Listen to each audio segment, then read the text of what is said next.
Mr. Gunnels, how are you? Fine. How are you, Frank? I am phenomenal. Uh, I'm very excited to have you on the show today. You're a fascinating man. By the way, Patrick is well renowned for his very unique creation in the worldwide world of online folks. He's created an entity called Reading Epic Threads that he started out a year ago, and where he was reading Twitter. I started it probably May of 2019, now that I think about it, but I didn't really start doing it nonstop until the very beginning of the pandemic. Uh, and then I started doing live streams right after January 6th.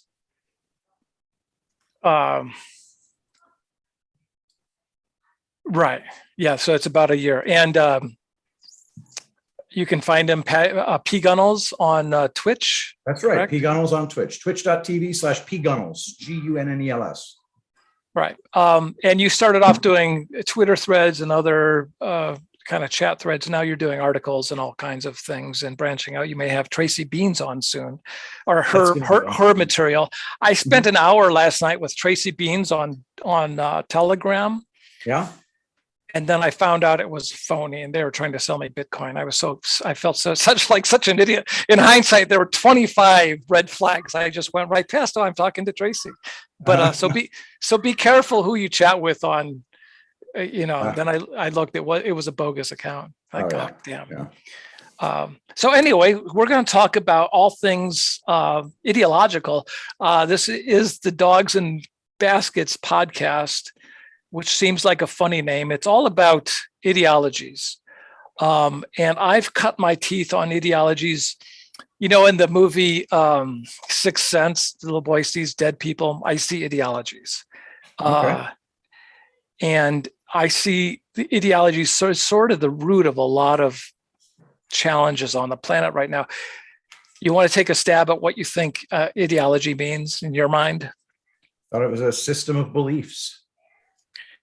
It's a system of beliefs typically associated with making sense of the world. Okay. But yeah, basically, it's a system of beliefs. It's a thought system based on some sort of epistemic, gap in. Well, we can't know this, so we're going to use this as a placeholder. And by the way, I had Matthew Arrett on episodes 2 and 3. I know you read some of his stuff before. And he went into a lot of explanation in episode 2 on sort of the history of the ideologies we have over the last few hundred years. So right now, science is highly ideological, and that's almost an oxymoron. Science should never be ideological. Science, spirituality, and philosophy all should start with the same sentence. I don't know, and I want to know. I'm assuming the word science means to know. You're right, and scienza means knowing, and philosophy is the love of wisdom, philosophia. So, and again, you can play that back into what's happening right now, and you look at what our current. If you go to college and you learn philosophy, there's very little wisdom with it, and spirituality, whatever that means. Certainly there's the eternal essential question of spirituality is, who am I in the big sense? Who am I? Why am I here? Who am I? Where am I? Why am I here? And what should I do? Right. What is all this? And what's the relationship between all of this and whatever my essence is? Yes. And to really, really kind of agonize over that question, I discovered at the beginning of the quote unquote pandemic a neat new thing called ontological anxiety. Why is there something instead of nothing? And then you sit there pondering that one, and it gets a little bit terrifying, and then you just kind of back away from it for a bit.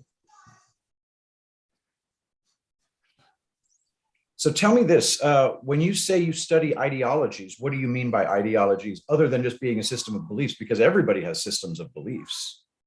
I don't. Tell me more about that. What does it mean to not have a system of beliefs? I mean, I don't think I do, and I'm craving someone like you or anyone to say, well, I believe my money's going to be in the bank in the morning, but if it's not, I'll deal with it. Or I believe my car will start. Well, then maybe we ought to go ahead and just start with, how do you define belief? A belief it's the opposite of okay, I sent you a couple clips. Why don't you play can we share your desktop, because I enable screen sharing, so you should be able to share your desktop and play cart number 2. Okay, one moment. And that will get us going. It may hit a couple ideological tripwires, but that's what I enjoy doing. Who am I playing? Right there. Just go full screen on that. Oh no, okay, yeah. So was Jesus the Messiah, or was he not the Messiah? Did he die on the cross and was resurrected on the 3rd day? Or did he go into some sort of deep yogic trance? Or did he simply have a near-death experience like 7,000 people do every day in this country? Was he born of a virgin mother? Or was he conceived naturally, just like everybody else? I have no idea. And the more research I've done into this project, the less inclined I am to believe anything. See, the problem with belief systems is that once you start believing something, you stop seeking the truth because you think you've already found it. But you can't get the truth from a book or a film or a teacher. You can only get the truth from one place, and that's deep within yourself. All those other things can do is help till the soil and prepare you for your own personal journey into self-inquiry. The rest is up to you. I do know this much. The more that I've meditated, the more richness and texture I've been able to get out of the things that Jesus said. He was a phenomenal man, arguably the greatest Jewish teacher ever. And he said a lot of really amazing things. And perhaps the most poignant and simplest of all was when he said, "Seek the truth. The truth will set you free." And so I urge you, I implore you to learn how to meditate. And then when you do, from that sense of knowingness or gnosis, then go back and read the Quran and the Torah and the Bible and the Bhagavad Gita and the Upanishads. And when you do, what you'll discover is that each of these books says exactly the same thing. And that when we open up for an interfaith dialogue to discuss our differences, what you'll realize is that we don't have any. Just different ways of expressing divinity, which at the end of the day is a futile attempt to express the inexpressible anyway. Isn't it about time we stopped killing each other in the name of God? Your God is superior to my God. My way of connecting to divinity is better than yours. I mean, what is that about? Can we agree right now to choose a future of peace and harmony for all of mankind? Okay. Hey, can we make this so we're side-by-side mode? Don't know how. I'm side by side with you where I'm looking.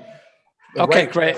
Top right-hand corner, just click on View in Zoom, and it'll look that way for you. Just use the gallery. I'm with you. Okay, great.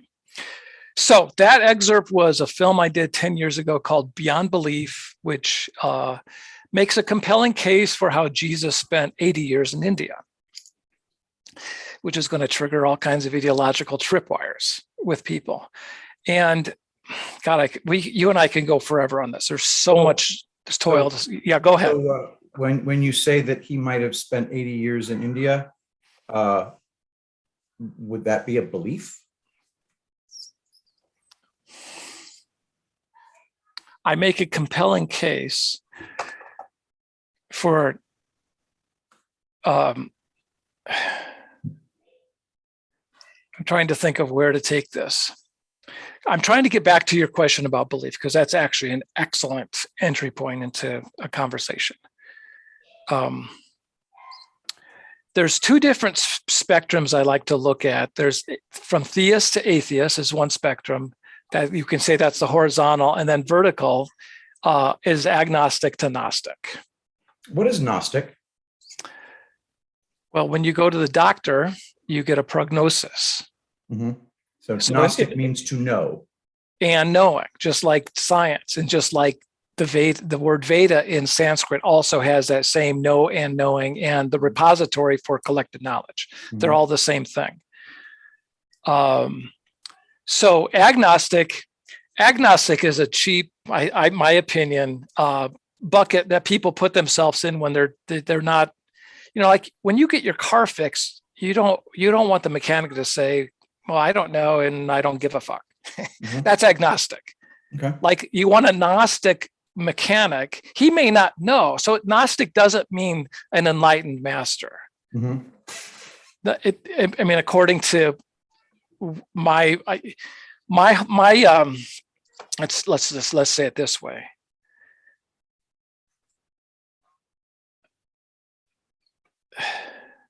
When I look at all the different, let me say it like this. Who was Jesus? What was he? What the hell happened 2,000 years ago? And if we look at it sort of like a 250-piece jigsaw puzzle, it's really difficult to solve. We have 27 pieces called the books in the New Testament, 8 of which are considered by most scholars, it's generally accepted, those are forgeries, both Peter's and 6 of Paul's letters.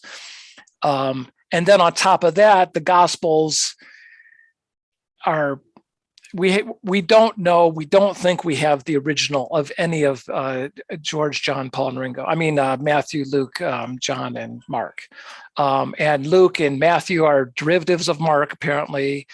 John is the latest copy we have, but who knows, maybe John was the earliest, but we don't have any of the original. So we're trying to put together this jigsaw puzzle, and the pieces that we have, the individual pieces are fuzzy and hazy. You can't quite make out what the picture is. And then we have all these other pieces that are possible. The Gospel of Judas, which is interesting. It's fascinating. It's considered a Gnostic gospel. And what is Gnosticism? And we'll get to that. And the Gospel of Mary, the Gospel of Peter, the Gospel of Thomas. There's 2 Thomases. There's one that's the young Jesus, which is a really weird gospel, and the Gospel of Thomas, which I feature heavily in the film Beyond Belief, that makes the case for how Jesus went to India. So how can we, in other words, and this is where you watch this debate I had with Barterman, and he is who he is, but he has a wealth of knowledge at trying to put together this puzzle, this jigsaw puzzle. He's done a tremendous amount of research, and I do think he provides really valuable. I thought it was objective, but especially in the last half hour of the debate with me, he's not very objective at all. But he has, if you watch his stuff on YouTube, there's a tremendous amount of value there in trying to figure out what this jigsaw puzzle is. And basically, the pedigree of what's in the Bible is suspect, to say the least. And there was this entirely different alternative to what's considered contemporary Christianity that lost, as history unfolded, and one became the dominant version, and the other ones got squashed out, and that's called Gnostic Christianity. Gnosticism is mocked at. There's a subterfuge. Still don't know what it is. I'm getting there. I'm trying to tell you it my really system. Help out if we started with knowing what it was before you talked about it. I would say Gnosticism is, the succinct version of what I consider Christian Gnosticism is the same thing as Socratic teaching. It's the same thing as Buddhism. It's the same thing as Advaita Vedanta, which is, and this comes back in with the makeup of the universe. I'm jumping all over the place here. Universe, that sounds like a belief. When we look at the relationship between, just bear with me for a second. When we look at the relationship between our consciousness and our external world, It's generally considered by philosophers, there's three different buckets you can put that relationship in, that our consciousness is a byproduct of brain function, an epiphenomena of chemical reactions and electrical impulses. So that's called materialism. There's the hypothesis that consciousness, like gravity or light or magnetism, is an intrinsic quality of the universe and somehow interoperates with our nervous system to provide each one of us with a unique qualia that we experience. So that's another hypothesis. Then the third hypothesis is called idealism, and idealism is the hypothesis that the entire universe is an epiphenomena of some consciousness beyond space and time. There's no beliefs there. Those are just generally considered the three different models. Did you just say there are no beliefs there? I mean, tell me what the beliefs are. I don't mind being corrected. We haven't even defined the word belief. Belief is the acceptance of something to be factually true without evidence for it. Okay, but evidence, what is that?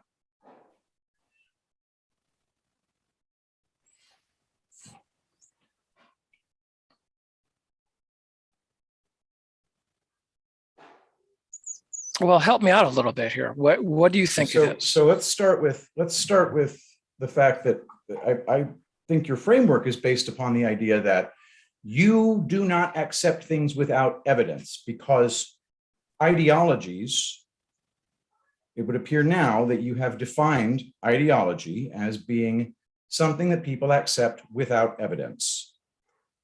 What's the difference between evidence and proof in your mind? I'll give you my framework. So evidence is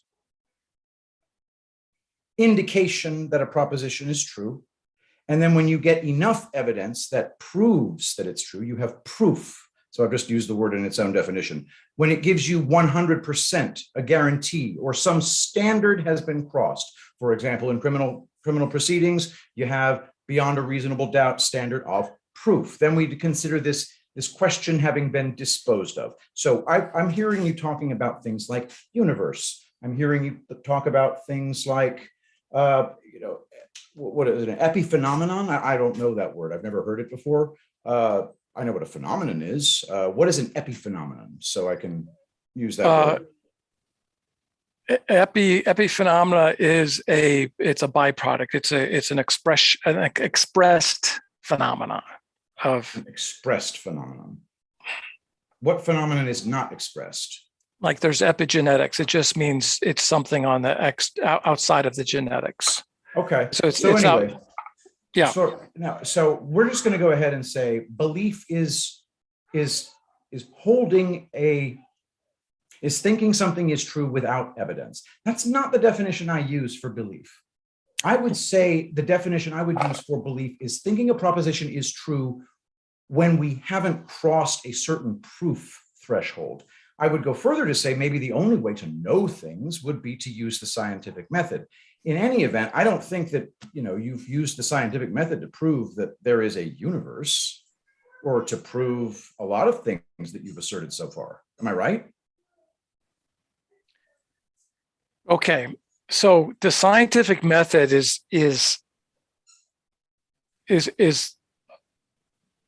your understanding is half correct and half incorrect. Okay.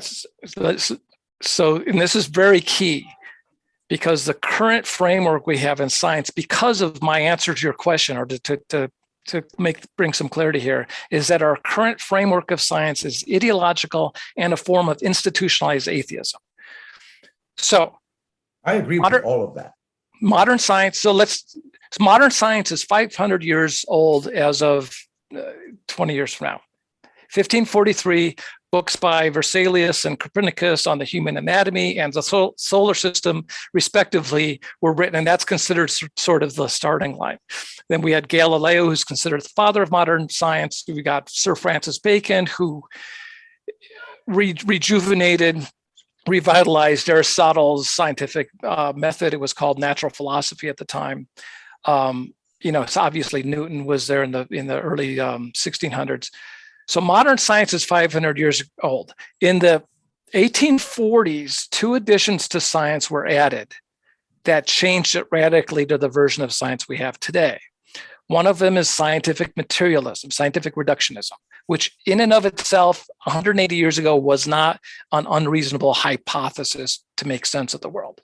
What made it ideological, and this is where your understanding of the scientific method diverges from what this ideology is. Hypothetical deductivism is based on the notion that you don't actually prove a hypothesis.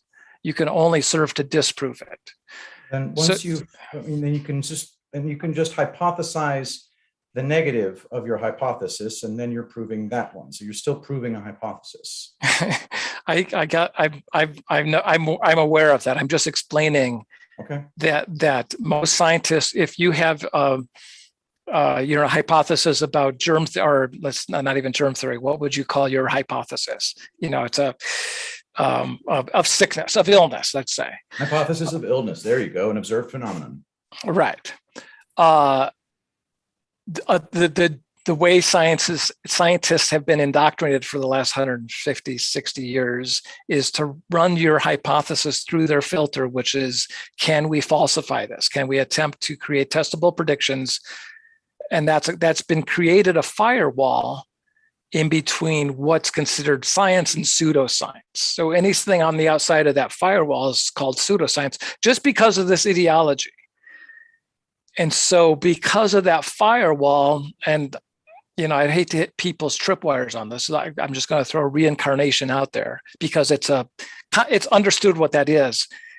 Reincarnation, we can't create testable predictions with, so therefore it's pseudoscience. Even though it may be the quote unquote correct model for life, science will say, no, it has to be a materialistic model, which is where I'm certain that science, our current framework of science, is a form of institutionalized atheism. And by the way, in the 1840s, not only were we gifted with this, what I call postmodern science, if modern science is 500 years old, and we got this new version of science, to continue to call it modern science is a mistake. So let's call it postmodern science. And postmodern science coincides exactly with when Marxism and communism started, and that is not a coincidence. And so when I look, like I say, I see ideologies. When you meet someone and say, this is how it is, and we see a lot of that. I golfed with this guy on Friday.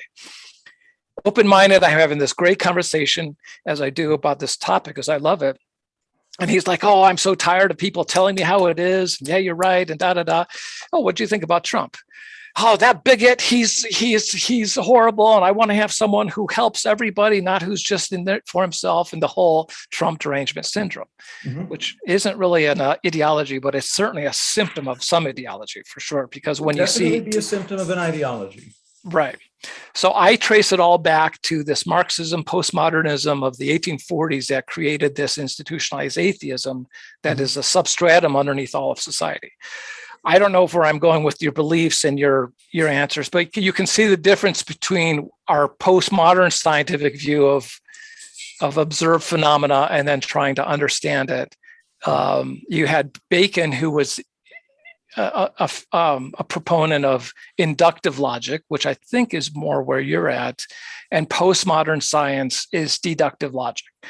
We need to deduce, okay, it's not this, it's not this, and it's not this. And as soon as you eliminate so many different possibilities, then the one thing you're left with is, whatever is, and it doesn't become law until, something. I want to let you know that noise you're hearing is not something I can do anything about. No worries. We have nieces and nephews over playing dominoes on marble floor. So there's that. Please continue. I'm sorry. No, so let's go. I'm going to just, hit the puck back to you. So, that's, I gave you a little bit of a bite of where I'm at and trying I need to understand a lot of what you just said. So right. The hypothetico-deductivism, how does, all we're talking about here is that, how is that diverging from the scientific method that we had before 1840? Can you really, really dumb it down for me?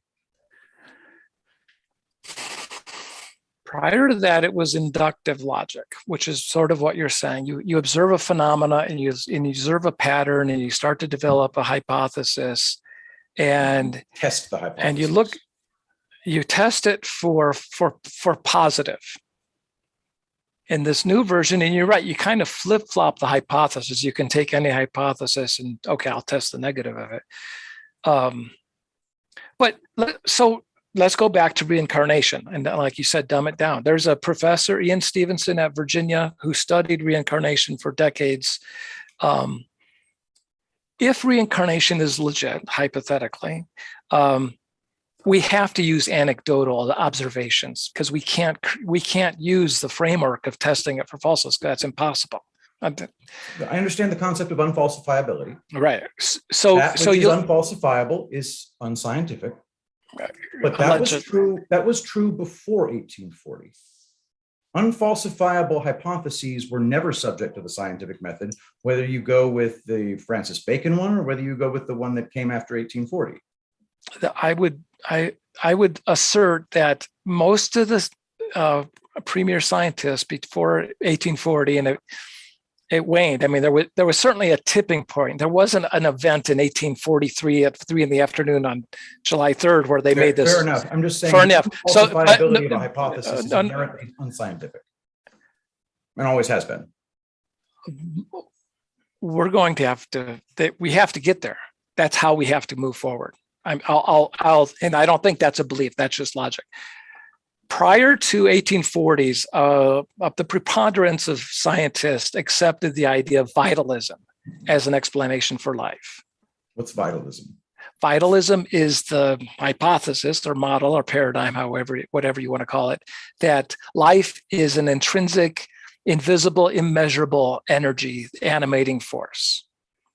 Okay. All right. Unfalsifiable. It's totally unfalsifiable. It was accepted as true from most of the major scientists in the 1700s, 1500s on, and you can't falsify that. But that was accepted by the scientific community for hundreds of years, and it's not falsifiable.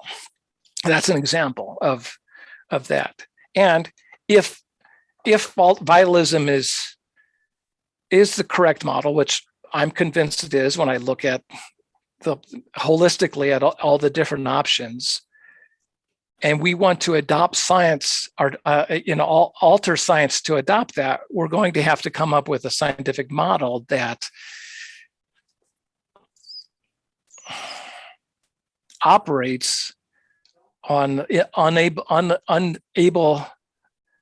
our inability to falsify hypotheses.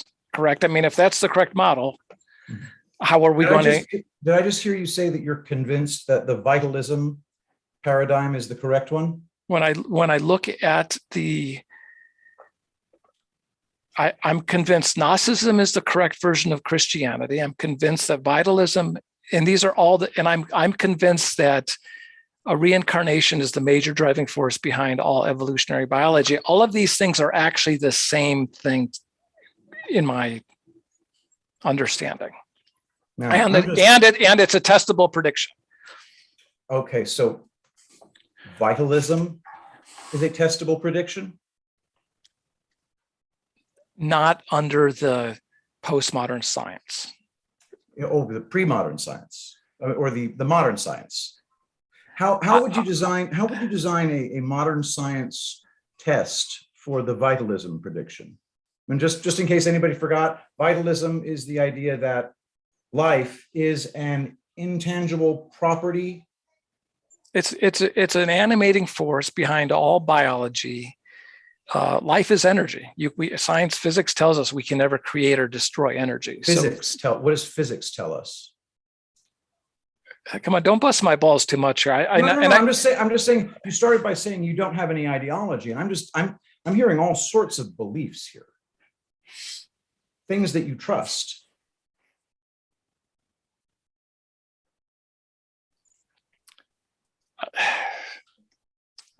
Take notes.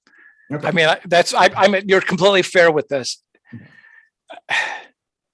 I'd be interesting. Let me answer your question. It's kind of a long answer. You got it. Thank you. Mm-hmm. All right. So back to solving this jigsaw puzzle of Jesus, we look at the Nicene Creed. Is that, and they came out of, the Pauline Roman Empire version of Christianity, whereas there was this Gnosticism. I have an interesting experience where both fundamentalist Christians and atheists like Bart Ehrman are mocking Gnosticism. If you got people on both ends of the spectrum mocking something in the middle, maybe that's over the target. I mean, we've experienced that in lots of different ways these days. Okay. And so in answer to how do you put this jigsaw puzzle together of who and what Jesus was, it seems logical that we probably have to go outside of the conventional data set that we have, because it's limited and it's deteriorated. The pedigree is questionable. So in Christianity, we have this concept of atonement, reconnection with God. That word is exactly translatable into the word yoga, and the true meaning, the true ancient 5,000-year-old essence of yoga, which is reconnection with God, which is an 8-point scientific system for establishing this reconnection, whereas only one of those 8 limbs is the asanas, the postures we do. In ancient Hebrew, there's this word pronounced or that literally means to become light. Krishna talked about attaining nirvana or enlightenment. Buddha talked about moksha, liberation, and the disease of samsara, birth, life, death, rebirth over and over and over again until you're cured of this, this syndrome called humanity. In Islam, there's the notion of attaining the station of Abraham. And Socrates talked about noti seotan, which translates to know thyself, becoming self-realized. All right, so there's clearly a pattern there, and you can extrapolate, well, they're talking about something. And by the way, Plato's cave comes in integral to all of this. I would argue that the allegory of the cave accurately forecasts Jesus' crucifixion 400 years before it happened. If you accept that the model of the cave describes this enlightenment, self-realization, nirvana, whatever that is, which I fit inside of idealism, which is, if you understand the relationship, those 3 categories, and you look at the studies of the research into human consciousness, the researchers who've been studying human consciousness can show conclusively, and I can provide receipts, that human consciousness operates beyond space and time. And so if you look at the 3 models, panpsychism and materialism get, through the process of elimination, get deduced that only leaves idealism, according to Frank and others, but that's how I can arrive at this. So if you look at that model, that your consciousness, Patrick, is a fragment of some universal consciousness, that's the paradigm, that's the scientific hypothesis, and that enlightenment and atonement and yoga and noti seotan. I have to stop. Okay. What's the scientific hypothesis? The hypothesis is that idealism is the model that would accurately describe our experience. The scientific hypothesis. I need to understand what you're saying. Okay. Thank you. The scientific hypothesis is that idealism is the model that describes human existence. How is that a scientific hypothesis? I didn't say that. Okay, but that's close. It might be, your version might be fair. I didn't really try to say human existence. I said our experiences. It's the accurate between materialism, which is that. I don't even know what you mean. I don't know what you mean by idealism. There's 3 different models. I didn't make any of this up. There's materialism, panpsychism, which is that consciousness. It's a cheap man's. It's like agnosticism. It's for people who don't want to But anyway, panpsychism says consciousness is intrinsic to the universe and that we interoperate with it. Idealism is that there's some consciousness beyond space and time that produces what we experience on the physical plane. And you're saying that it's a scientific hypothesis because an experiment was done to prove it? No. Okay. The experiment was done to disprove materialism and panpsychism. So through the process of elimination, it's the... So how on earth does one scientifically show that these three paradigms are exhaustive of all possible paradigms?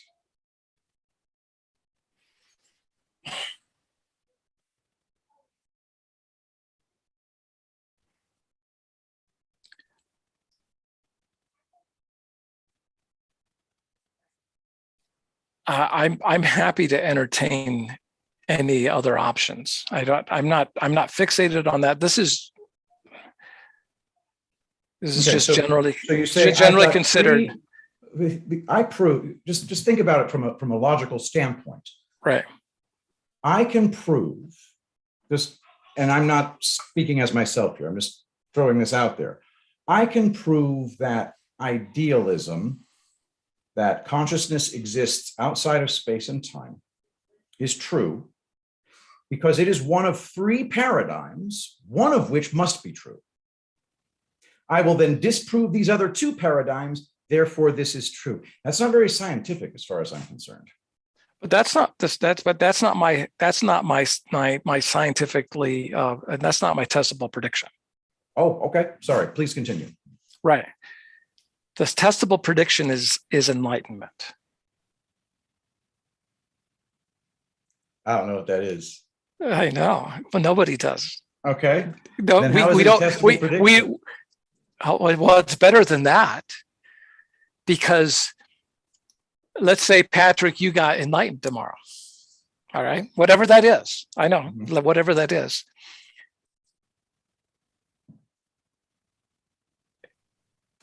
Well, let's say I got enlightened tomorrow. Okay. Whatever that is. Mm-hmm.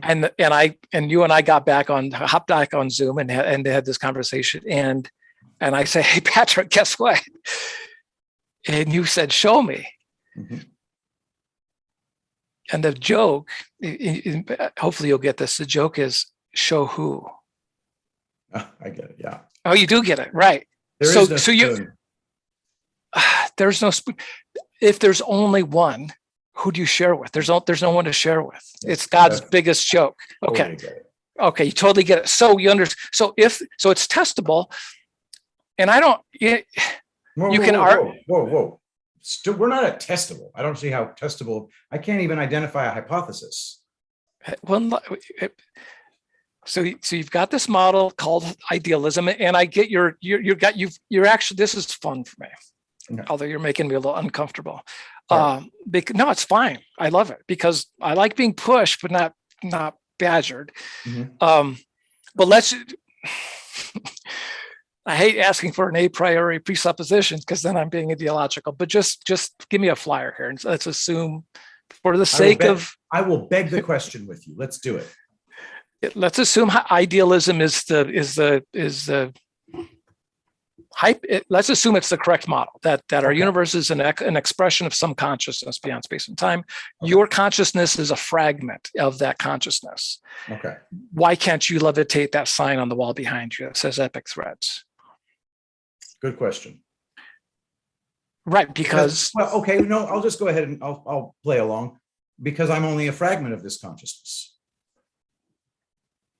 It's because there is no spoon. I mean, it's very close to that. Mm-hmm. I think when you look at, again, helping solving this jigsaw puzzle and looking at all these different masters and doing a meta-analysis and pulling out the common substrate and resynthesizing that to some understanding is helpful, is possibly helpful. And so they all talk about the ego and things that keep us a false sense of separation from the whole. And so in every system, it's all about breaking down the ego. So when the ego is broken down, hypothetically, then you become the whole, and that would be enlightenment or some bullshit like that. Okay, it sounds like Buddhism. It sounds like Gnosticism. It sounds like Socrates. It's all the same once you look at it at that when you do the meta-analysis. Yeah, it's Buddhism. I'm reluctant to use Hinduism because people don't understand what Hinduism is. It sounds a lot like the allegory of the cave. It's all the same over and over and over again. Mm-hmm. So it's testable in the sense that you can go, 10,000 people allegedly became enlightened when Buddha was there. 3 people became enlightened when Krishna was there.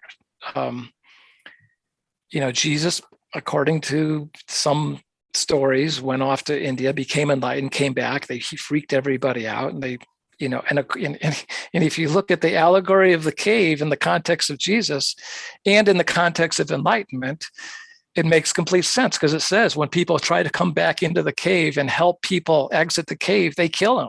That's what they did. I mean, it's exactly what they did. Oh yeah. And is it testable? I'm personally embarked in testing it. I meditate. I would love it if everybody meditated. Meditation's a phenomenal, when I don't know if you have a meditation practice or not, Patrick, but if you are able to disable sensory input and quiet the monkey mind, so you get to play a space of thoughtless awareness, what's left? Just your consciousness? Yeah, soul? Bliss. I don't know about soul, but it's because it's knowledge is gained through experience. To me, Gnosticism doesn't mean that I know. It means I don't know and I want to know. And when I look at all these teachers, including Jesus, in fact, when you do the meta-analysis and you go back and look at Gnosticism as a viable alternative candidate to the Nicene Creed version of Christianity, can we circle back and talk about that for a bit? Absolutely. You mean the Nicene Creed? So I have a real, I think, legitimate concern here. What we're seeing with everything that you do is a reflection of this strange war we're in is an ideological war. Postmodern, the number one proponent of postmodern science was a philosopher from Germany called Karl Popper. Karl Popper's number one student was George Soros. I mean, this is right there in front of us. All swans are white. Come on. Anyway, so let me get Popper's razor. All swans are white. Only requires one black swan to prove it false. Which is the falsifiability. Yes. But postmodern science is a form of institutionalized atheism. George Soros is a renowned atheist. All these people are trying to do transhumanism. If you accept that the human brain does not produce consciousness, which is what the test of people who do transhumanism doesn't make any sense at all. Their whole thing is based on the assumption that the brain produces consciousness. Okay, we're having an ideological war.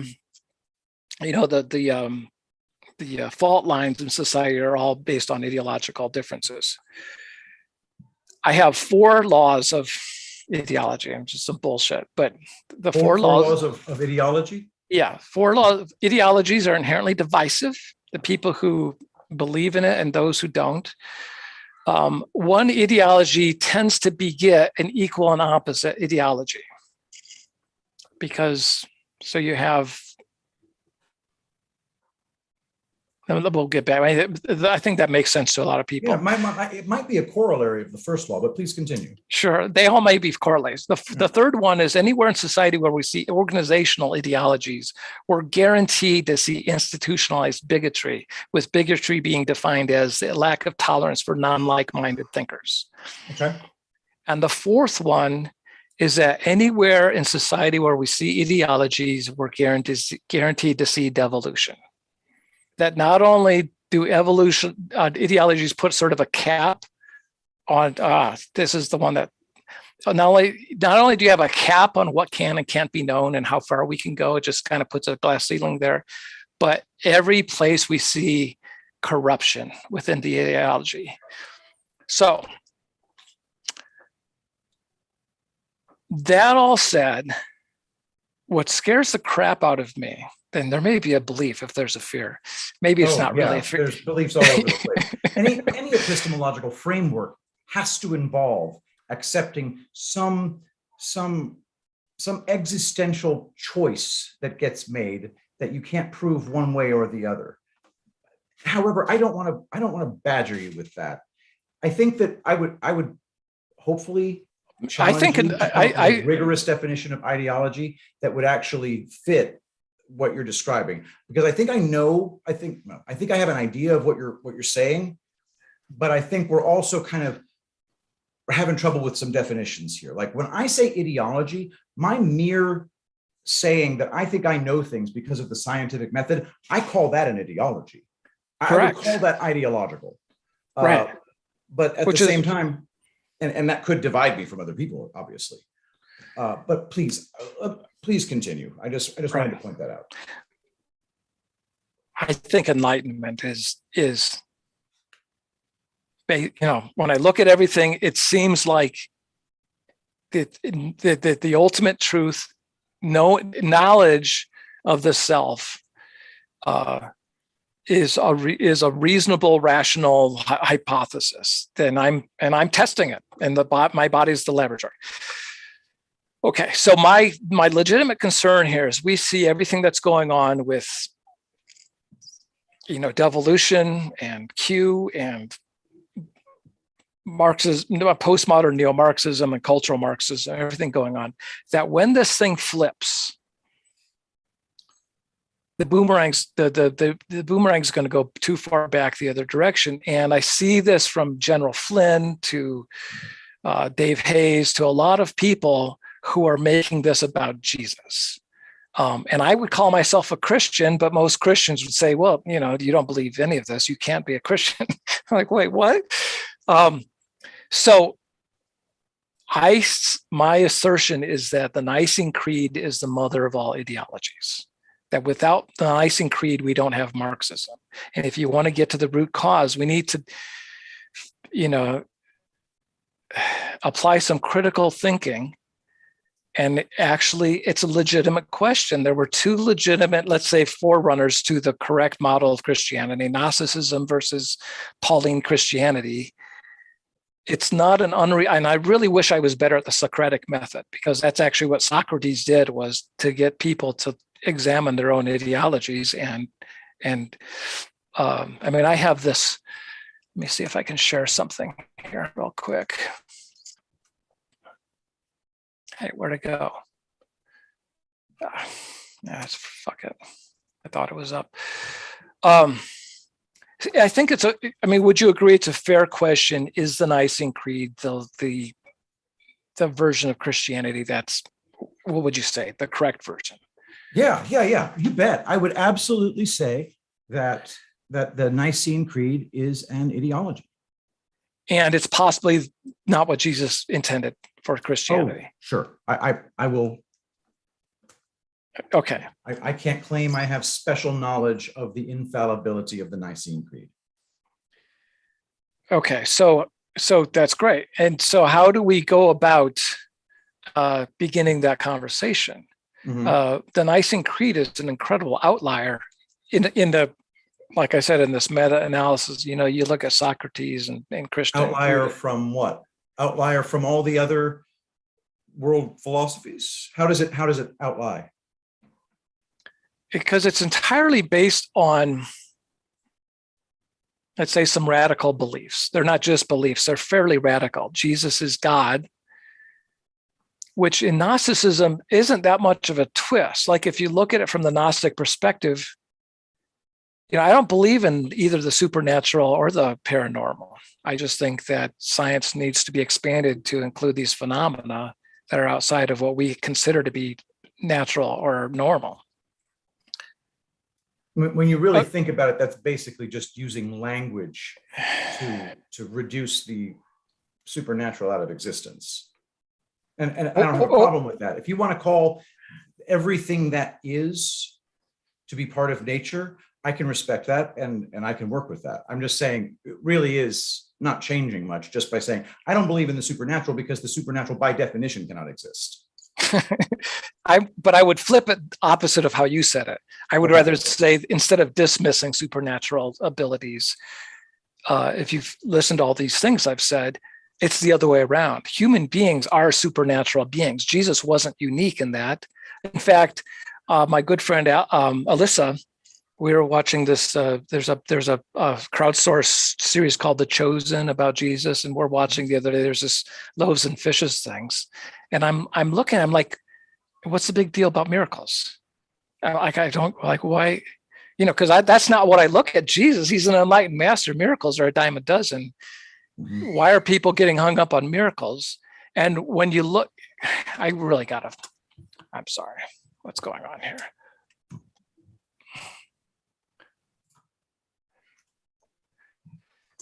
I look at this definition for, what happened to this? There's this definition for the word miracle. I had up a couple diagrams. And miracle basically is, an event or phenomena that's assumed to be produced by God because it disobeys the laws of nature. And yet, all these studies on human consciousness, when she said that about the loaves, I looked at it, I was like, what's the big deal? Now we know why all the major publications won't publish any of these research into human consciousness, which they've been doing for decades and demonstrably show that human consciousness operates beyond space and time. Is that under that definition, it's a miracle because they're just saying, well, that's beyond. So the point is that in the Gnostic view, we're all God. We all have that fragment of consciousness. Jesus wasn't unique in that regard. So that's one area. But the cleverness, if you will, of the Nicene Creed makes this a taboo subject. It makes Christians not really willing to look at all these different philosophies and worldviews and spiritual practices to see where there's similarities and there's things in common. It's like, no, it's this way and everything else is blasphemy. Don't look there. It's all evil, false prophets. And again, to me, this is the mother of all ideologies. We had the Inquisition, postmodern science, which drew a line between here's science and here's spirituality. This is ours, that's yours. The problem is where they drew the line, they took life. Right? They said, well, life is part of ours. It has to be. They painted themselves into a corner because they said life has to be produced by matter because that's their model. Scientific materialism. Right. So scientific materialism, if it were today, or if we had the information 180 years ago that we had in quantum mechanics and modern physics, and before anybody goes off on, I know nothing about these. The only way I can, use these is that quantum mechanics and modern physics, which is considered the greatest scientific theory ever in regards to its remarkably accurate predictions it makes, and by some estimates accounts for 1/3 of the global GDP, does not contradict idealism. And that's worth something. If it did, we can say, okay, game over, But the fact that it's consistent or corroborates, that's meaningful. And that all sounds like a belief system now, because you don't understand when you say that physics doesn't contradict idealism. When you don't actually understand the physics, then belief would have to come into play. I didn't make that up. Am I accepting? It's like if the scientific, Niels Bohr and Heisenberg and Max Planck and several of the other founders of quantum mechanics all realized at the time idealism was the correct model. Am I believing them when they're come to that conclusion? And I would love to have any quantum mechanics or quantum physicist in the world tell me that quantum mechanics contradicts idealism. None of them. It would definitely appear that you are imbuing quantum physicists with authority to rule on these things. Yes. Who else? Anyway, let's not bust my nuts. Let's not bust my nuts too much. We're definitely talking about a belief. This is all right. It's almost, I would describe the belief as religious. That the experts in this particular field have, in my research, I'm not saying they're not right. I'm saying that unless you actually did the quantum physics yourself, you are going to have to use belief to get to the next step. Sure, if that's sure, and that's the kind of belief I would concede. Sure. Well, then, how are you not ideological?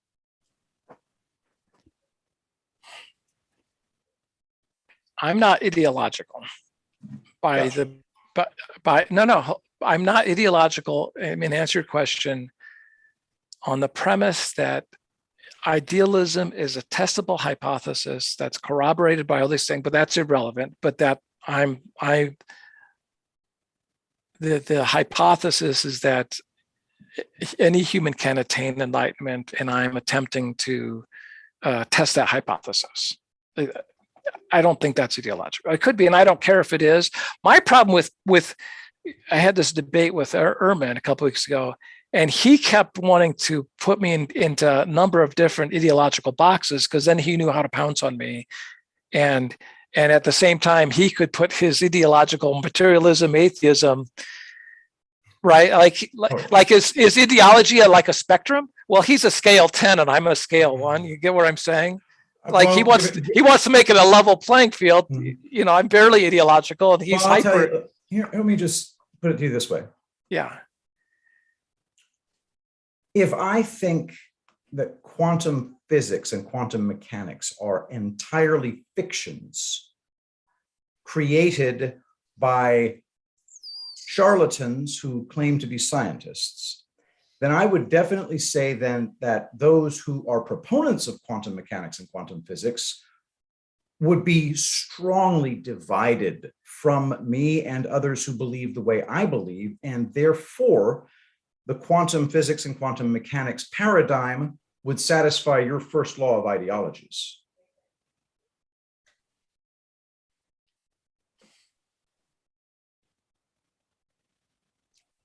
And you'd be ideological in doing so, and both are true. Both can be true.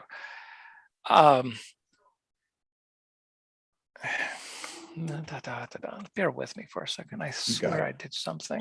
And Frank, we're coming up against the oh wow! Look at the hour. But do me a favor. We may need to have assign each other homework assignments for next time. For example, what I would assign to you would be to give me a really, really defensible definition of ideology that would prevent me from attacking you over and over again like this, and going over and over and say, this fits the definition of ideology. This fits the definition of ideology. This satisfies the first law of ideologies.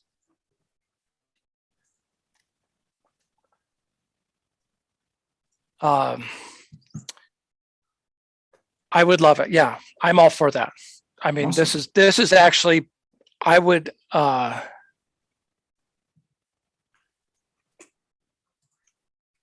okay. So we got a few minutes left. Oh, wow, look at the time. Let me do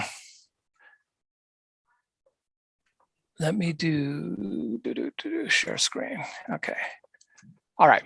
Critical thinking. This is a definition I think is fairly, yeah. Mr. Epic Threads, you can read my epic critical thinking article here if you don't mind. Critical thinking is the intellectually disciplined process of actively and skillfully conceptualizing, applying, analyzing, synthesizing, and or evaluating information gathered from or generated by observation, experience, reflection, reasoning, or communication as a guide to belief and action. A core component of critical thinking is your ability to revise your beliefs. Sounds good to me. Excellent. Thank you. That was awesome. I got the full Monty of Patrick Gunnels on that one. Now what's happening here? Oh, I know what I did. Oh, I screwed this up. Oh shit. Anyway, so I like where this is. This has been my favorite. You've pushed me up against the wall firmly, but respectfully, and I respect and that. Just to really understand the concept of non-ideological thinking, because I didn't feel like I understood it the last time when I watched your debate with that professor fellow. I didn't feel like I understood it. And I think I'm getting closer to understanding it now, because I think that you're looking at things as being inherently divisive and causing people to conflict with each other.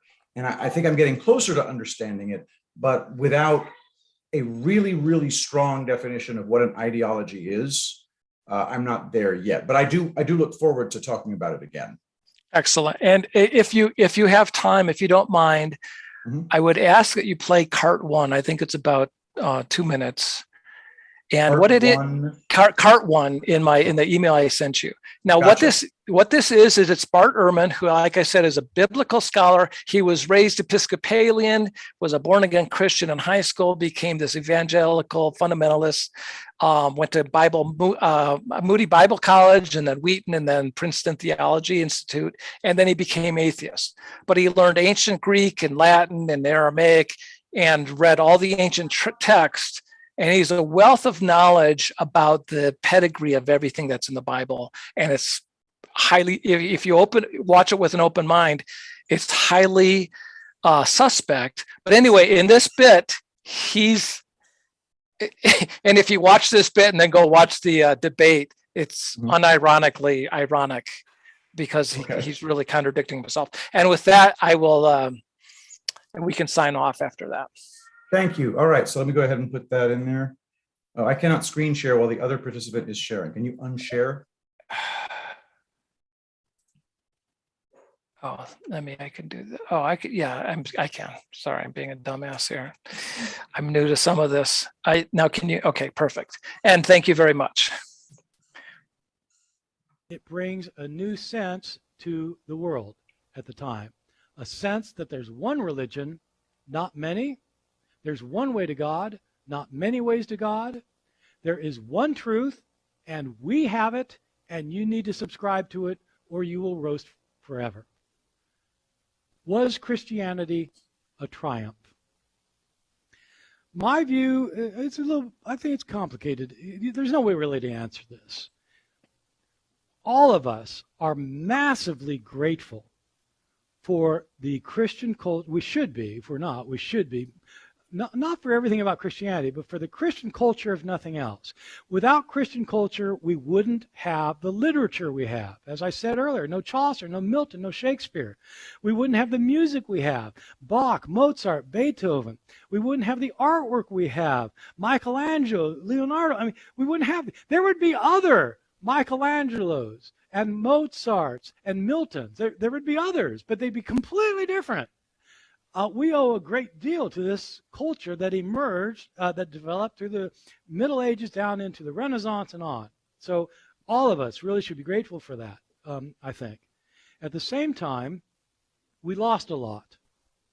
We lost culture, whether literature or art or music, philosophy. We lost all sorts of culture. And we lost this basic sense of tolerance for difference. We came to think that there's only one right way, and if people don't agree with us, they're wrong. It ended up being a culture of intolerance, and it's a culture that unfortunately that we have inherited today for many of us, both in religion and in social policy and in ethical choice and in politics.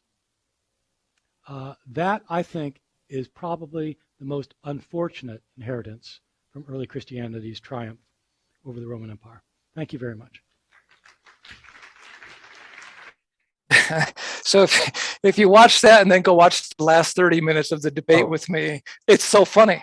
I already know exactly what you're referring to, and I'm sure he has like a wealth of beliefs on what. But I completely agree with him there. That's sort of when I say Christianity is the mother of all ideologies. I know. Obviously, I know that's where you're coming from. Right. I do, but also you could absolutely hear his rampant political ideology coming out on the rest of that, and it's of no value. It is of no value. So it's a value of just a shining light and helping people. Sure, it's a cautionary tale. Sure, absolutely. All right, Mr. Gunnels, it's been amazing. Pleasure, my friend. See you next time. All right, buddy. Bye. Talk to you later. Bye-bye.